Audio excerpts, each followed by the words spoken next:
Headlines brought to you by Chitale बंधू.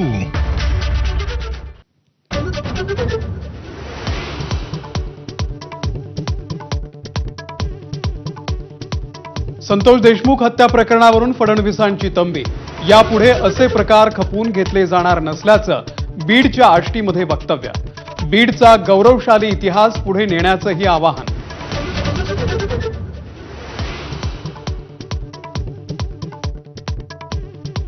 काही ठराविक राजकारण्यांनी गुंडगिरीला पाठबळ दिल्यानं बीडची बदनामी. देवेंद्र फडणवीस यांच्या समोर सुरेश धस यांचं वक्तव्य. संतोष देशमुख प्रकरणामध्ये फडणवीसांनी कणखर भूमिका घेतल्याचं केलं कौतुक.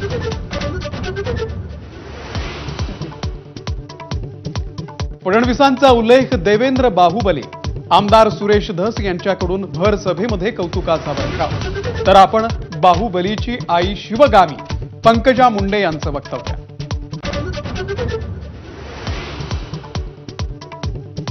मराठवाड्यातली पुढची पिढी दुष्काळ पाहणार नाही. मुख्यमंत्री फडणवीसांचं आश्वासन. फडणवीसांच्या हस्ते कुंटेफळ साठवण तलावाचं भूमिपूजन. सुरेश धस पंकजा मुंडे यांची उपस्थिती.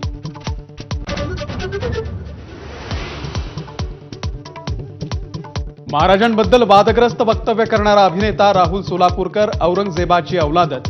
तर सोलापूरकरवरती देशद्रोहाचा गुन्हा दाखल करा आणि अशा प्रवृत्तीच्या लोकांना वेळीच ठेचा. खासदार उदयनराजे भोसले यांचा संताप.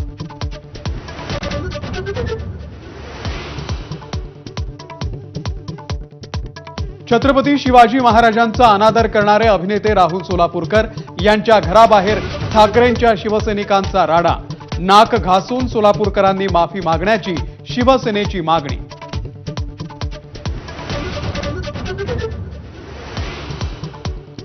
वर्ष बंगल्यावरती रेड्याचं शिंग पुरल्याचा आरोपावरती शिंदेंची शिवसेना आक्रमक.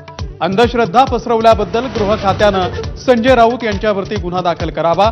शंभूराज देसाई यांची मागणी.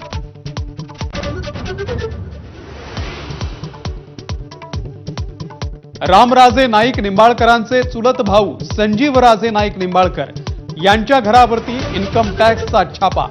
सकाळी 6 वाजल्यापासून फलटणसह मुंबई पुण्याच्या घरांची झाडाझडती.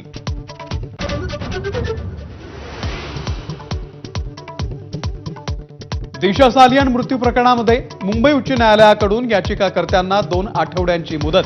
आदित्य ठाकरेंना ताब्यात घेऊन चौकशीची गरज का, हे पटवून द्या. कोर्टाचा याचिकाकर्ते राशिद खान पठाण यांना सवाल.